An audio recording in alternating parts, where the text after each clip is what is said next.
Good afternoon, ladies and gentlemen. Welcome back to a very exciting session on Ocean Twilight Zone, or the mesopelagic, as my colleagues in the institution call it. Before I begin the proceedings, let me first of all introduce myself. My name is Kelapati Ramakrishna, and I work at the Woods Hole Oceanographic Institution. I'm excited to kick off this discussion on the Ocean Twilight Zone, as I mentioned in the beginning. But before I do that, I just want us to think for a bit about what is going on in the negotiations. And the major topic for this particular conference of the parties is that it is about a new collective quantified goal on climate finance. Often used acronym is NCGQ. And you would find lots of numbers being touted about, from anywhere between $200 billion to $1.3 trillion. But what we want to keep in mind is that the purpose of this goal is to enable countries to do what needs to be done, which is both in the nature of adaptation and mitigation. So the challenge for us is to find out, as and when they do have resolution on the matter, how this is going to help us move forward with helping to meet the goals contained in the Paris Climate Agreement, and which, not that it needs any refresher, is to keep the temperature increase below 2 degrees Celsius. Now,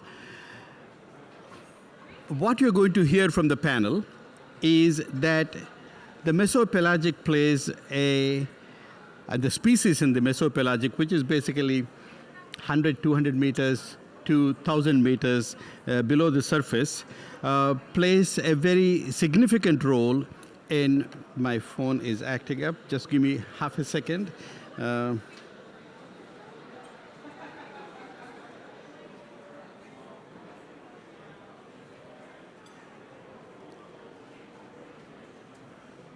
Yes. Now we're good to go. It plays a critical role in ecosystem functioning, but their role in climate stabilization has not been as well understood as we would like. However, things are changing with a lot of research that is being done at institutions like mine and others that are partners with this Ocean Pavilion.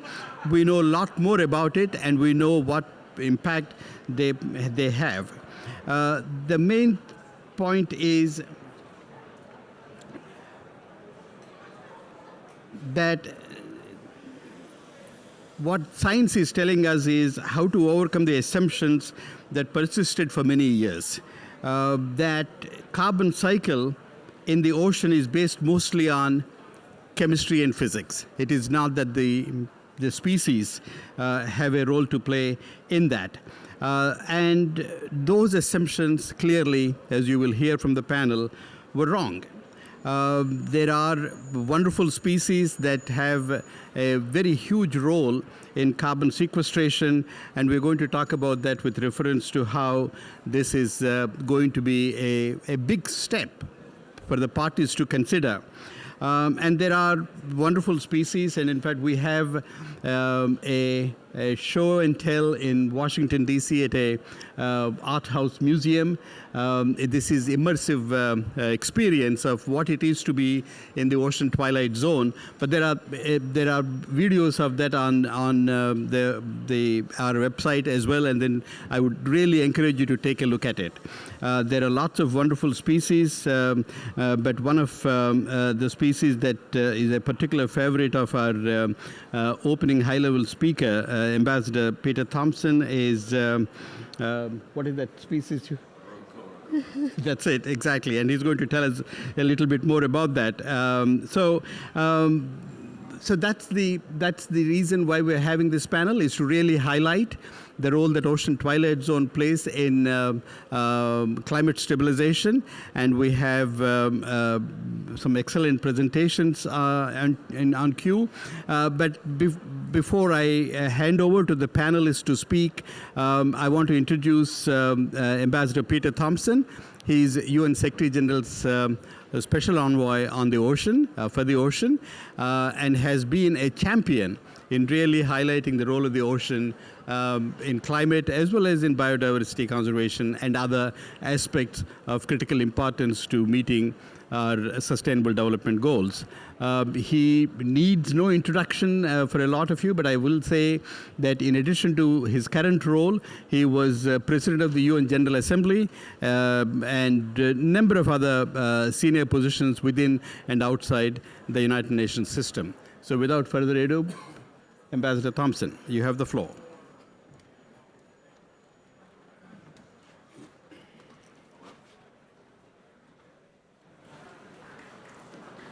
Thanks very much, Rama.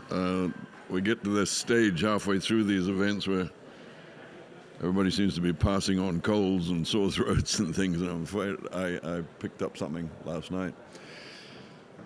Hey, this is a favorite subject of mine. I'm by no means an expert on it, and I see there are people in the room who are experts, so I speak with some trepidation. But I'll tell you why I love this subject so much. But firstly, thanks to Ocean Conservancy and to the EDF and to HUI for fighting the good fight on this. We seem to go from conference to conference with the three of you bringing this forward. It's such an important area, and I'll explain why for those that are not aware. I will say HUI because I can never sure whether Woods Hole's an institute or an institution. I think I just heard Rama say institution. But anyway, the first time I went up to HUI was actually to hear about this subject of the mesopelagic zone and how important it was to us all.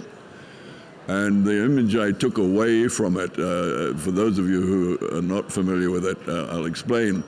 You know, there's this diurnal migration of life coming up from the dark or the semi-dark up towards the surface when the sun has gone. So it can come up because it's less likely to be eaten in the dark than it is on bright sunlight.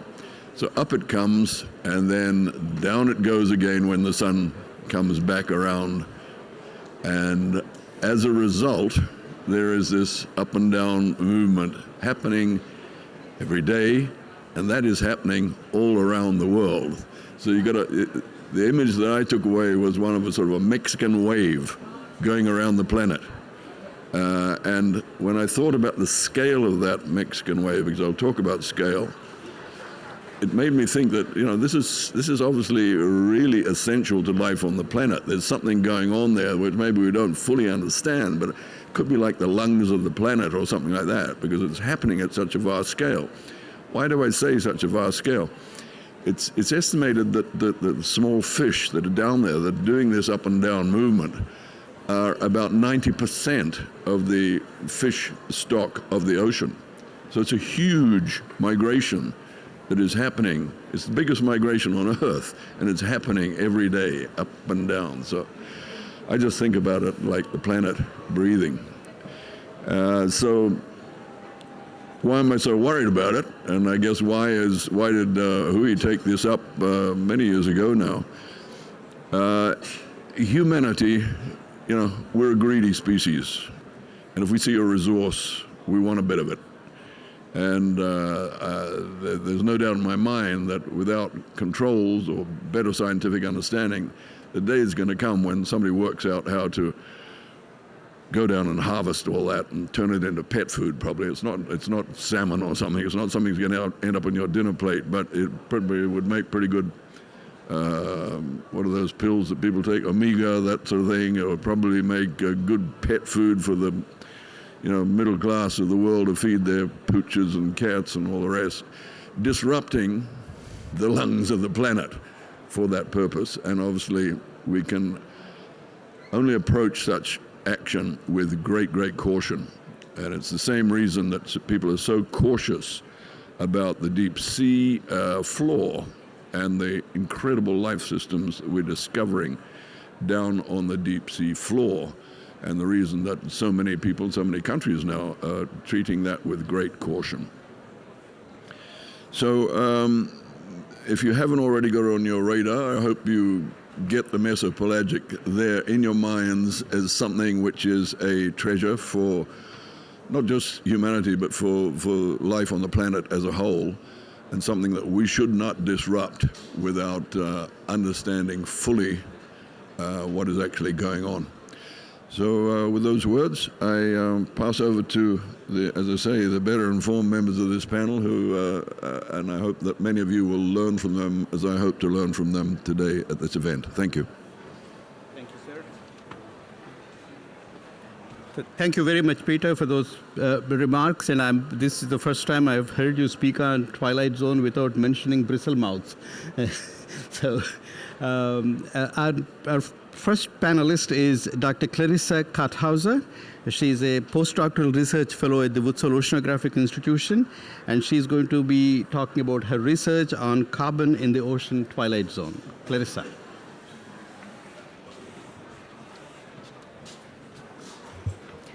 Thank you, Rama, and thank you all for coming and listening.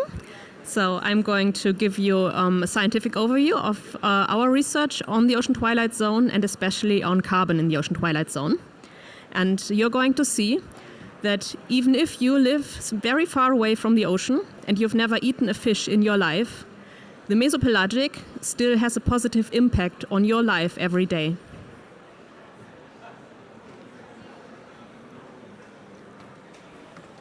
So when you think of the ocean, maybe an image like this comes to mind. And this is the sunlit layer, or the ocean surface. However, it is only a very small fraction of the ocean. Underneath it, there lies a vast volume of water, which is permanently dark, and which is one of the largest ecosystems on our planet. And the Ocean Twilight Zone, even though it is dark, is very much alive. So as Peter mentioned, it is home to a variety of organisms, and according to some estimates, about 90% of the global fish biomass is located in the Ocean Twilight Zone. Besides the fish, there are smaller organisms as well, and besides being a strong ecosystem in itself, the mesopelagic also sustains other ecosystems. One of the largest animal migrations on our planet every day happens between the mesopelagic and the sunlit surface layers. This is the diel vertical migration you can see here. Organisms travel to the sea surface where they feed at night and hide in the dark twilight zone during the day. Besides these organisms, the mesopelagic has even smaller organisms, and the surface has even smaller organisms that play an essential role in our climate. At the sea surface, phytoplankton, similar to plants, capture carbon dioxide and convert it into biomass. And when they die, or sometimes even when they do not die, their biomass sticks together and sinks into deeper water layers in something that we call marine snow. We call it marine snow because when you swim with diving glasses, you can see something that looks a bit like snowflakes. And this is that biological material forming and sinking into the deeper water layers. Marine snow carries carbon and provides it as a source of nourishment to organisms in the mesopelagic. So a large part of the marine snow that sinks will be decomposed on its way further down through the ocean. You can imagine marine snow a bit like a small compost pile. It is biological material that sinks through the water column. And where it sinks and how far it can sink matters a lot, because if the marine snow is being fed upon and the carbon dioxide is released again through respiration in the surface layers, the carbon dioxide will be back in the atmosphere in about 10 years. If the marine snow makes it to the twilight zone, it will be back in about 100 years.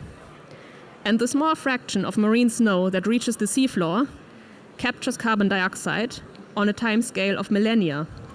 And this is why biological processes in the Ocean Twilight Zone are responsible for sequestering 2 to 6 billion tons of carbon per year.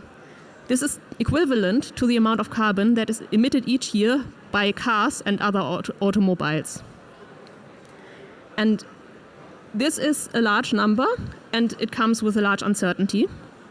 And for that reason, I am studying marine snow on the single particle scale. So here you can see some examples of marine snow. And it's really hard to pick these examples because each particle is so unique, really like the compost pile in your garden. It can look like anything. And these are marine snowflakes under the microscope. And I use them and I look at them to understand what is happening inside them and how they contribute to carbon flux.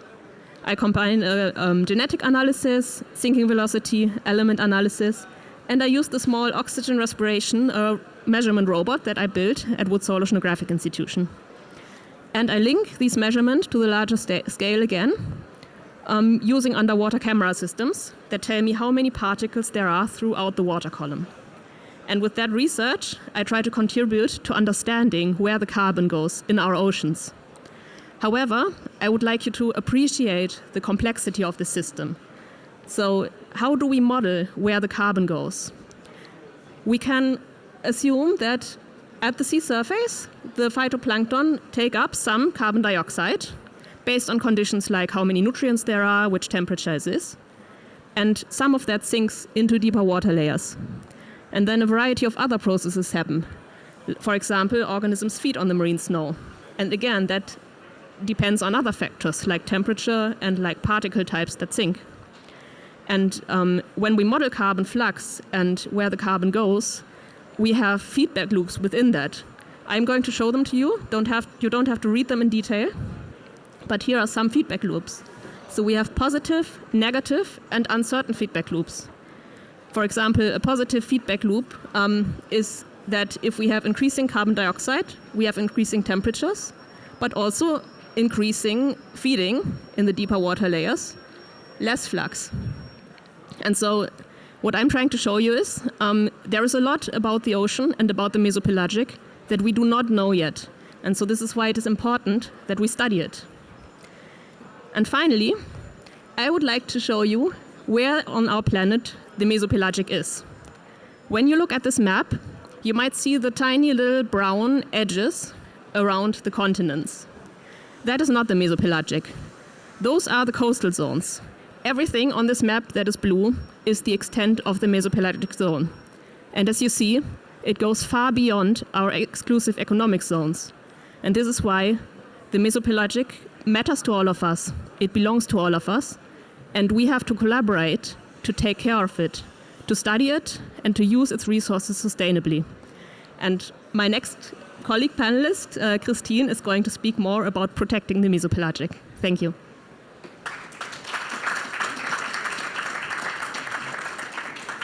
Before Christine takes the floor, I just want to say a word of introduction for her, but also draw your attention to the numbers that Clarissa had given us, which is the carbon that is sequestered as between 2 to 6 billion tons. Just think about that. It's not carbon dioxide, but it is carbon.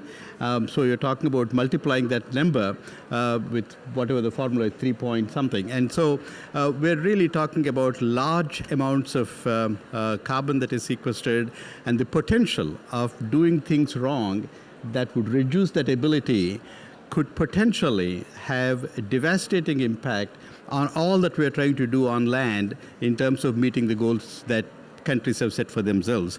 With that, let me introduce Dr. Christine Kleisner. She is Associate Vice President and Lead Senior Scientist for Ocean Science at the Environmental Defense Fund. As already mentioned by Clarissa, she's going to talk about emerging threats to the Ocean Twilight Zone. Stay.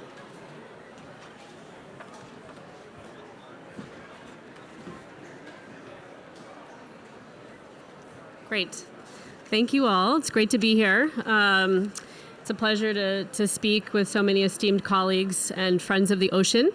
So I'm going to talk a bit about the ways in which our interest, human interest, which could range from economic gains to the desire to find solutions to our climate crisis, are posing a threat to the vital ecological and climate benefits that the Ocean Twilight Zone offers us. So I'm going to begin with noting that there are, a lot of different threats out there. There's long been an interest in developing mesopelagic fisheries. Given the significant biomass that exists and the pressure for us to maintain and increase, particularly sources of fish meal and fish oil, to support the agriculture and the aquaculture industry, the pet food industry, as Peter noted, and the fish oil nutraceutical market. The mesopelagic has virtually untapped resources that many are interested in. But the catch is that it is currently very, very difficult to catch and process these species for a number of reasons.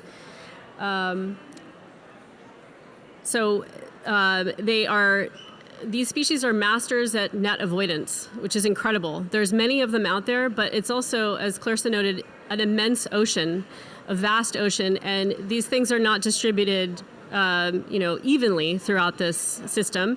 They're patchy in distribution, and in some places there are things like large proportions of jellyfish. Those aren't great things to be catching in your net. They make it very difficult to process, and so there remain very significant technical challenges to fishing these species. But I will say that while conditions aren't currently ripe for fishing these species, such as lanternfish, bristlemouse, there are shifts in abundance and distribution of existing sources of fish meal, fish oil. So think of, these are small pelagic fisheries. Think of Peruvian anchoveta, for example, that are, our current, make up the current bulk of our fish meal, fish oil supply. And these are things that are changing, and so that poses a risk to where we're currently getting these sources of fish meal, fish oil. And there's also ambitions of countries to ramp up aquaculture to meet food security and the demand for aquatic foods.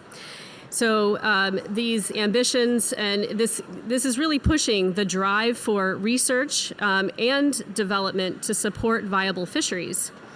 And I'll just note that, I think even in the absence of a market right now, industry is looking to, how can we proactively catch mesopelagics and lock into place catches in this realm, because there are quotas involved here. So how can they, sort of get the edge on that market? There are also potentially going to be new and emerging activities in the open ocean and the deep seas. Depending on how and whether interests like marine carbon dioxide reduction and deep sea mining move forward, this could have potential implications for the mesopelagic zone, which, as has been described, is a natural pathway for carbon sequestration in the ocean. Deep sea mining is likely to have negative consequences for mesopelagic species due to issues such as sediment plumes that are generated by these mining operations. And similarly, marine CDR approaches have the potential to impact marine ecosystems, and there were some excellent presentations yesterday here on that particular topic.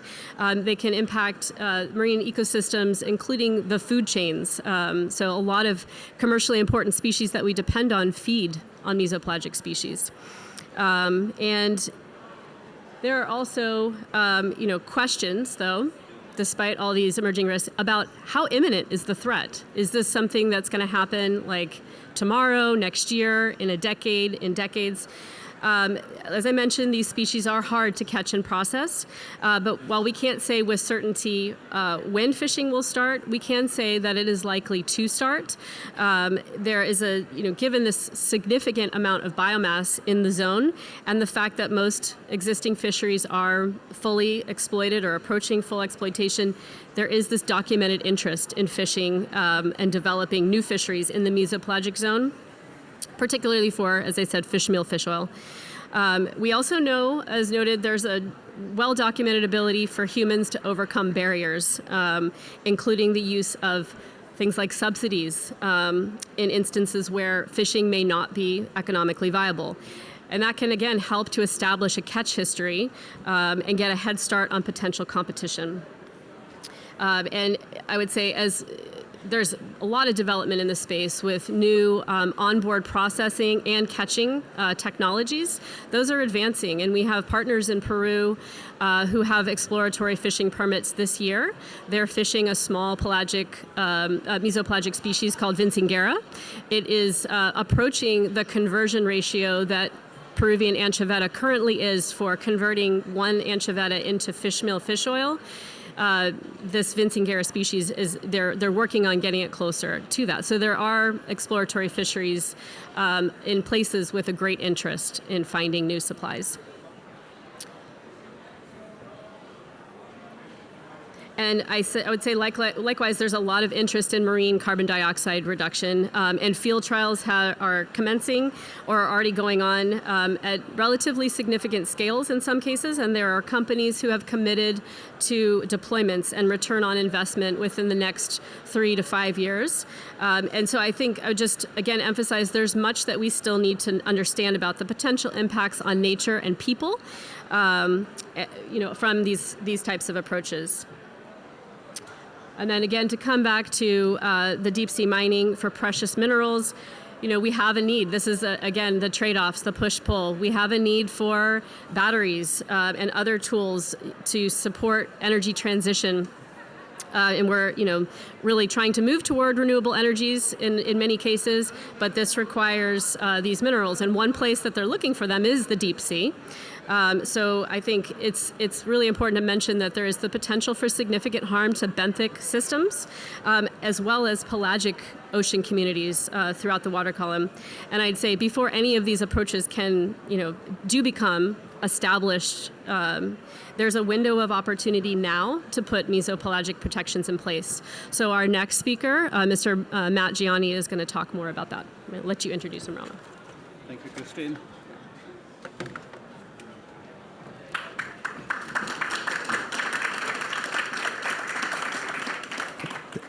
Thank you, Christine. Again, I think there are a number of key points to draw from here. One of which is the urgent need to carry out research on what the impacts are. For example, Clarissa talked about the cameras, on what she calls the marine snow, and then learning about how much of it is, and then making extrapolations for the rest of the world to get an idea. And Christine talked about all the potential dangers of doing this without proper research to back up to say what the real impacts are. And so that's what these institutions try to do. But at the same time, as we are doing that, there are, as you may have seen and heard, at this pavilion and at other places, there's a lot of interest in terms of how do we scale the potential for carbon sequestration. And so we need to be mindful that the potential is to be weighed with what science tells us is the potential damage, the potential good with the potential bad, and then, make those decisions. And to tell us about these kinds of things, we are pleased to have Matthew Gianni. He is a co-founder of the Deep Sea Conservation Coalition, and he's going to be speaking to us via Zoom on international policy, dimensions, and mesopelagic fisheries.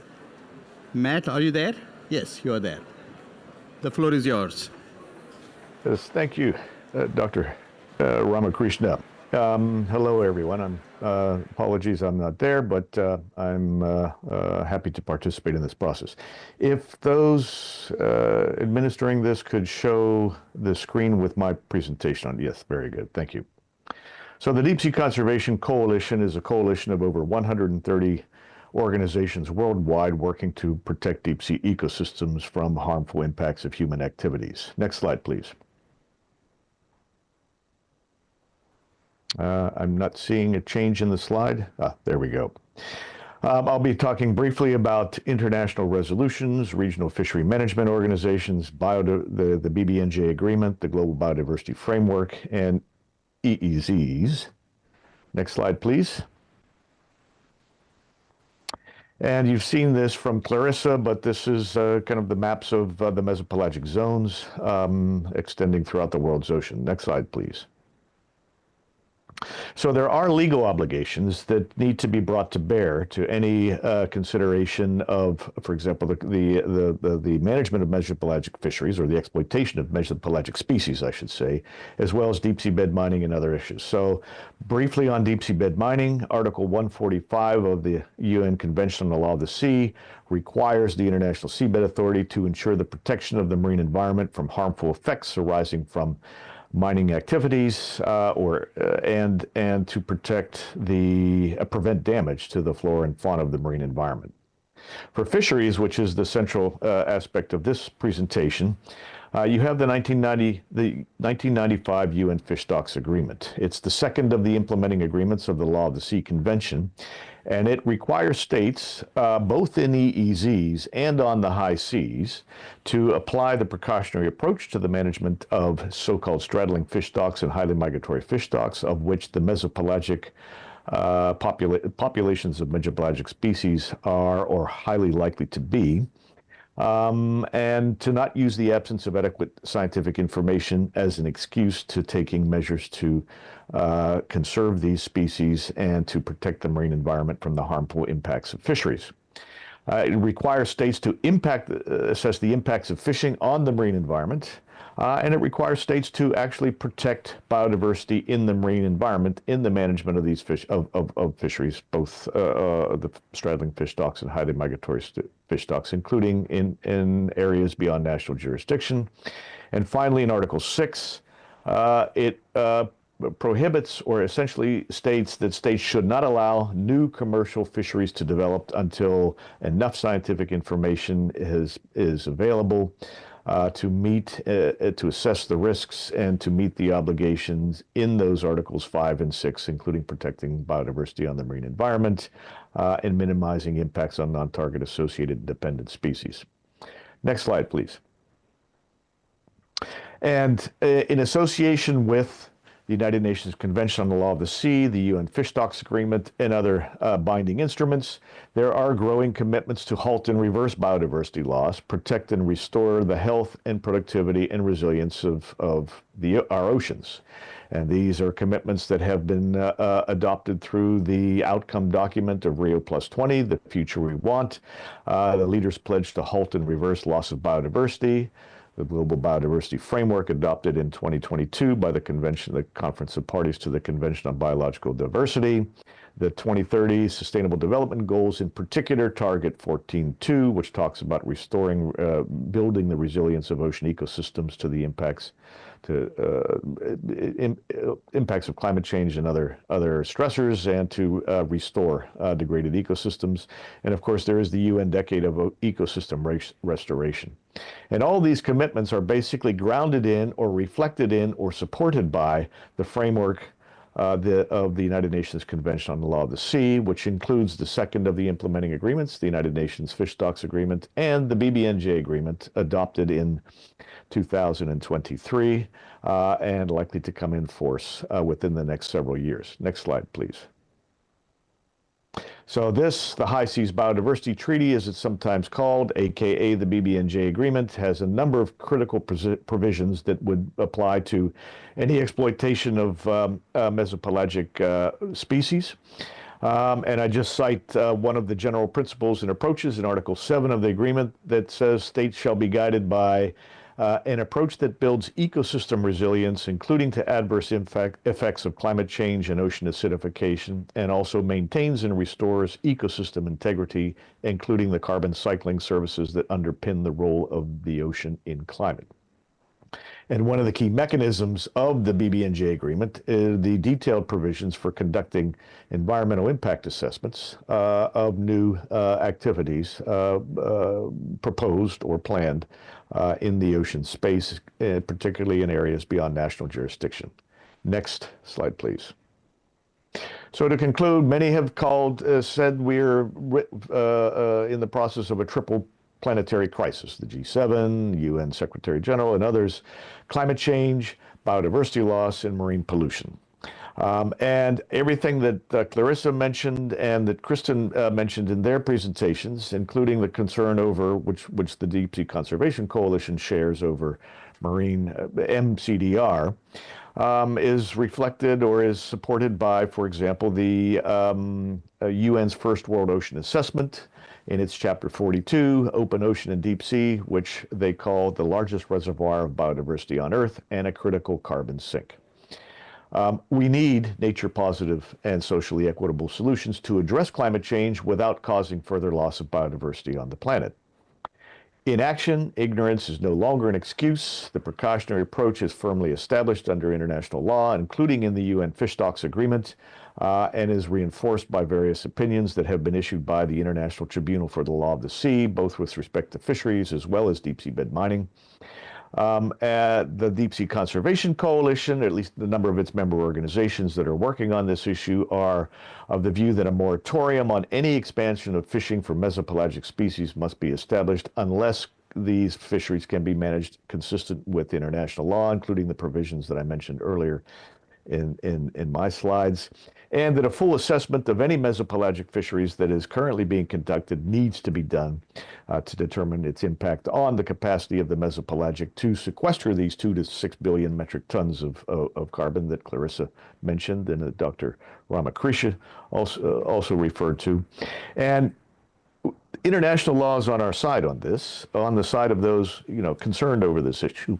But adherence to international law is essential, but political will and civil society engagement with states is needed to be ensured that the implementation of international legal obligations and political commitments are actually made. We need to hold states accountable. Civil society sees these as important. And our job and what many of us do in civil society organizations is engage with states and attempt to hold them accountable to the commitments and legal obligations that they've already made. Next slide. So thank you very much, and back over to the moderator. An excellent presentation. We're truly in a new terrain here, in a manner of speaking. It's not about what we do know. I hope Matt is still online, right? If you could bring him back on screen, please. I am, yes. Thanks. Good. So we are developing scientific knowledge, but at the same time, there are commercial interests at stake, and then there is regulatory frameworks that are coming on board as well. So we need to somehow see that they are teed up in a way that we take care of all the various interests that we have. Before I ask a question to the panelists, Ambassador Peter Thompson has a question for you. Can you hear me? Yes, I can. I got 2 questions. First of all, what's that beach that's behind your head there? It's pretty fascinating. Number 1. Number 2, when people think about protecting 30% of the ocean, be it high seas or EEZs, they're often thinking in sort of one-dimensional terms. But I wanted to ask you to to extrapolate your thoughts on, if there's a marine protected area over certain coordinates on the surface, what's the extent of that marine protected area in terms of going down through the mesopelagic zone and going down and hitting the seafloor down in the hadal depths and the seafloor itself, in fact? If we declare a marine protected area, and remembering that we're going to protect 30% of the ocean if we do it right, what's the impact on that of the mesopelagic zone and the hadal depths? Thanks. Yeah, no, thank you, Peter, for the question. Well, to answer the easier one first, that's Copacabana Beach, but no, I'm not at the G20 summit at the moment. I'm actually in Amsterdam, but I spend time in Copacabana every winter with my wife, who's Brazilian. The more serious question here, the 30%, I mean, we're talking about open ocean and pelagic ecosystems. And if you establish a marine protected area on the surface, you really need to extend that protection all the way down, depending on the threat and depending on the potential risk associated with human activities in the area, whether in the pelagic zone or further deeper. So you have trophic level interactions. And to your point, Peter, in your opening remarks, the largest animal migration on Earth happens every day from the mesopelagic up into the epipelagic. So if you allow for activities in the mesopelagic to undermine ecosystems and species in those areas, putting an MPA in the pelagic zone may not be particularly effective. Those species will be impacted by, for example, fishing in those areas.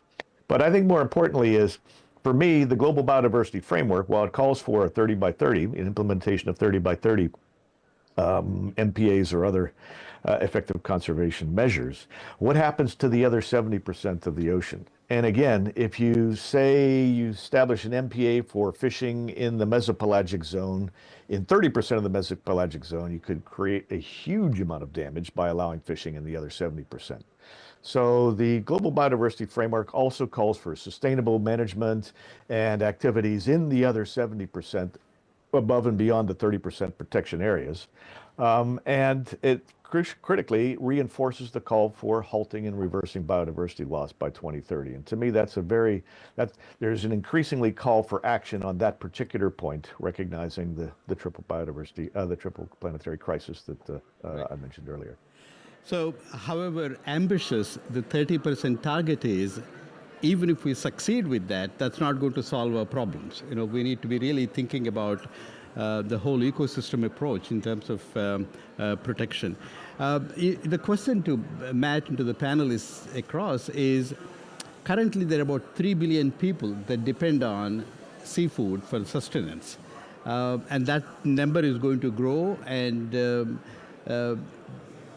any idea of when the fisheries in the mesopelagic might become commercially viable, people start eating it, and what the implications of that would be, and what we need to do about it? Who would like to go first?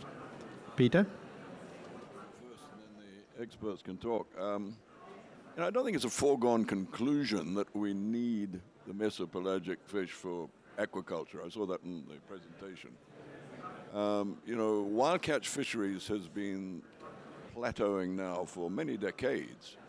We're not catching more fish. We're over-catching by 34%, overfishing by 34%. That's been flat for a long time. Whereas aquaculture, the graph is going like that. That's where we're going to get our fish supply from aquaculture. Now, does that mean bad news for the mesopelagic zone, that we're going to catch all those little critters there to feed them to the big critters in our aquaculture enterprises? Absolutely not. We should be, and in fact, we should be moving away from the whole Peruvian anchovette feed to aquaculture as well. Fish can thrive perfectly well on, for example, vegetal matter or insect matter, or we just have to get our systems right there. So I don't think that there's a logical correlation between the growth of aquaculture and the need to exploit the mesopelagic zone. Thanks. Okay. Larissa? I would like to add that the mesopelagic sustains other ecosystems as well. So we indirectly already make use of the mesopelagic, because fish, like swordfish for example, they dive into the mesopelagic and come back up. And I also would like to emphasize how little we know about the mesopelagic. We've started to do research on it, but it is quite deep, so it is much harder to study it, and we know much less than about the surface layers. So I think it is important to understand the ecosystem before we manipulate it and might do damage that we cannot reverse. Just to add a point on the aquaculture, and I think, sure, there's a lot of interest in developing alternative feeds for higher trophic level fish. However, Norway and other countries have stated an interest in, the industry has stated an interest in fish or animal-sourced protein for feeding fish. So I think there's still that drive, whether or not that's true or not, whether or not fish need that. That's what they want. So there is that, it's that pressure to find that, and I think the ramping up of aquaculture is the primary concern, because you have to feed those higher, the things that we eat are not the mesopelagic. So to your question, Rama, probably are not likely to be eating these things. It's not like salmon, but they, they could be used for reduction fisheries. I would also add a point, Clarissa, to what Clarissa just noted about the need for research. I would just offer a point that I think the research that's being conducted by Ocean Twilight Zone, Scripps, other researchers around the world, there are many projects, Summer and MESO, I had 2 of them from the EU on one of the slides that I showed. These are really important, and they'll help to unlock questions that we need answered on the marine CDR, on the effects of implications for deep sea mining, other interests that are still heavily in the research space. Those MCDR. I mean, there's so much that we don't know, and part of it is really understanding how the mesopelagic and other parts of the ocean work naturally to sequester carbon, because what many of those approaches are trying to do is to tap into that, harness it, and amplify it. But we do have to be careful and really understand what we are working with. Thank you. Matt, would you like to jump into this conversation before I go to the audience for their questions? Well, just briefly to say, given all the unknowns, does it make sense in terms of benefit of humankind as a whole, to fish mesopelagics or to retain and ensure the resilience of the mesopelagic ecosystem because of, amongst other things, its carbon sequestration value? And until we can answer those questions, there really shouldn't be any major foray into that part of the ocean to fish for these species. Thank you. Ladies and gentlemen, it's now your turn. If you have any questions or comments to offer to our panelists, please raise your hand and keep it brief so that we can have more people talking about this. Yes. Thanks very much, everybody. We've been fishing mesopelagic fish around seamounts for a long time, and that hasn't gone well due to the damage that it causes to the seabed. But I've got a question about the marine snow, which is, I wonder whether the scientists know whether ocean acidification and warming is accelerating the amount of carbon sequestration or slowing it down. Thank you. Wait, before you go, let's take 2 more questions, and then, then we can get them all to answer together. Right here, yeah? Thanks again, everybody. My question is also about marine snow. Have you been noticing an increase of contaminants in it, particularly microplastics or other particles? Right. To Lisa Levin, and then to the gentleman in the back. Hi, I have a related question. Because warming is causing acidification and deoxygenation and expansion of oxygen minimum zones, that presumably the mesopelagic migrations are affected. Has anyone quantified how just climate change has altered the ability of the mesopelagic to sequester carbon? Right. And the gentleman right behind you, Lisa. Yeah. Thanks. This is incredibly enlightening. I wanted to ask, in terms of communicating with the public and bringing the public who are not scientifically, many who are not scientifically oriented into the conversation, are there particular tools or messages that you've found for lay audiences that are effective? Okay. I would like to respond to the marine snow questions. And so many of these questions touch on the feedback loops that I showed you. So we have a very complex ecosystem, and a lot of different factors happen and influence each other. So one thing that is happening is global warming. Global warming causes the surface water to be warmer and the water below, in comparison, to be colder. And this means that there is less mixing happening. And so this changes the mesopelagic.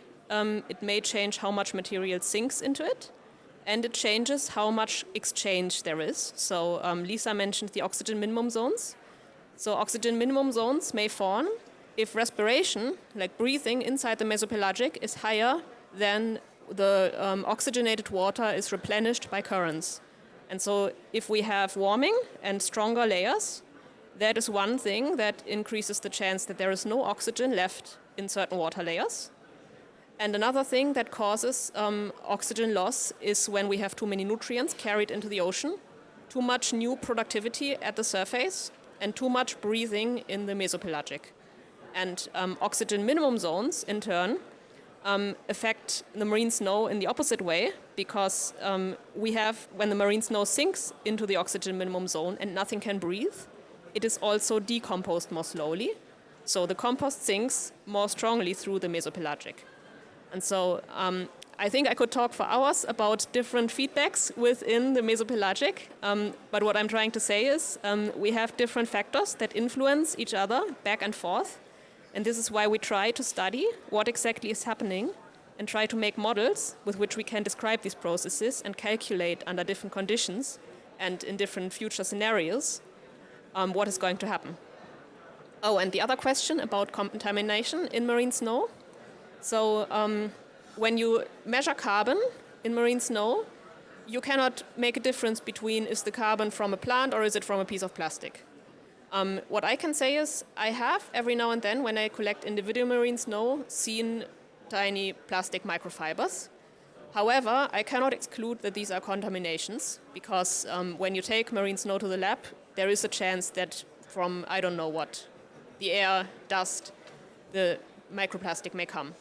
So I cannot say exactly, but I assume that microplastic is part of our ocean now, so it is probably also part of things that sink through it. Next, yeah. I can start on the question that Derek posed about the communication, and I think, I think WHOI has done a fantastic job at communicating the science in different ways. So a couple of tangible examples are, Rama mentioned the art house exhibition in DC. That's a really immersive art exhibit that I have yet to see. I hope I can catch it before it's gone, but it kind of, Clarissa showed the picture of the surface of the ocean. It's what we think of, but we hardly ever think of what's down below.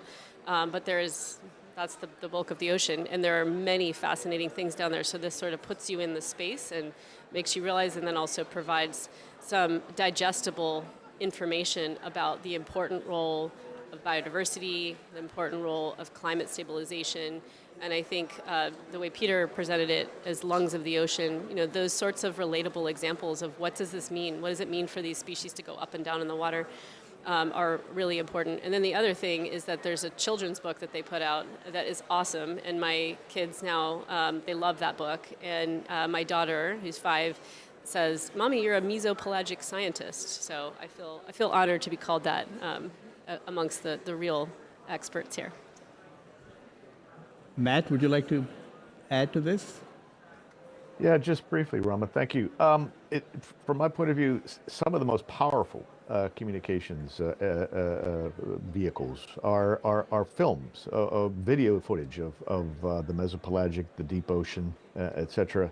Some of the footage that Schmidt Ocean Institute has been putting out based on their cruises around the Galapagos and then south or off Chile have just, I've seen it all over social media and a lot of legacy media reports highlighting the pictures of bizarre, interesting creatures, and it seems to resonate with the public. These seem to really kind of, visualize and bring home to people what it is that's at stake that we're talking about. The ocean is not a dark, lifeless depth. It's teeming with life and very interesting, odd, and fascinating organisms. And I think that helps people understand that there really is something out there worth paying attention to.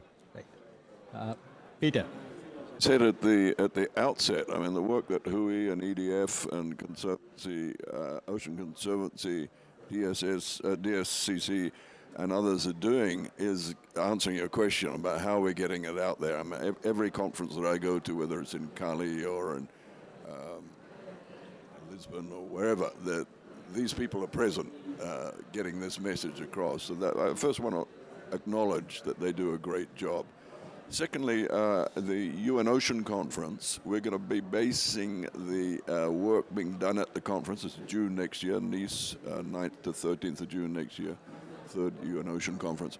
We're going to be basing the outcomes of that conference very much on science. And there is this One Ocean Science Congress happening the week before where, as I understand it, the mesopelagic zone is going to get good coverage. That Congress is going to make recommendations to the UN Ocean Conference the following week. I think one of the things I'd like to say is that, you mentioned my logo, Prochlorococcus, and I facetiously always have a go at WWF for having a panda as theirs. But the reason I do that is that it shows the problem that we've been dealing with, which is that human beings are large terrestrial mammals, and we tend to think of the world in those terms. Whereas, if a panda died, if the panda went extinct next year, we would all continue to live. It would be a loss of a lovely, cuddly mammal, but it would be sad, but we would continue to live. Whereas if Prochlorococcus, my logo, which is a tiny little photosynthetic organism, if that went extinct because of what we're doing in terms of poisoning the ocean, we would all die. Why? Because Prochlorococcus produces 20% of the oxygen in the biosphere. We can't do without that microbial life. 90% of the life forms in the ocean are actually microbial. And also, let's not forget that 90% of the living space on the planet is in the ocean. So, this is the importance of it, but and it goes to your question about how do you get this across. It's very difficult to get the import of what I've just said across to large terrestrial mammals, who think about lions and tigers and dogs and cats and things. It's about ocean literacy. And when Matt's last slide came up and you saw all those incredible creatures that are down the mesopelagic zone, I mean, as every bit as fascinating as a large mammal on the land. It's about ocean literacy and teaching our kids the proper way. Thanks. I know there is interest for more questions, but unfortunately we ran out of time. All that I want to say is that do take a look at it, even if you don't go to Washington, D.C. There are enough videos on the internet from Hui talking about, it doesn't quite give you the immersive experience that you get in DC, where you're in the middle of it and then this twilight zone is all around you. But in terms of getting the word out, one of the things that we did at Hui was to project these creatures onto the UN Secretariat wall during the high-level segment of the opening of the General Assembly. Folks didn't know what the hell they were looking at. I mean, it's just an amazing experience. And then they started asking questions, and then the fact that we had huge coverage both in New York Times and Washington Post was very helpful. But still, there is a lot that is not known, and we need to know that urgently. And then we also need to think about how to connect that with policy formulation and, of course, to the climate solutions that we are trying to get advanced in this body. I thank you all for your interest, and I want you to join me in thanking our panelists with a big round of applause.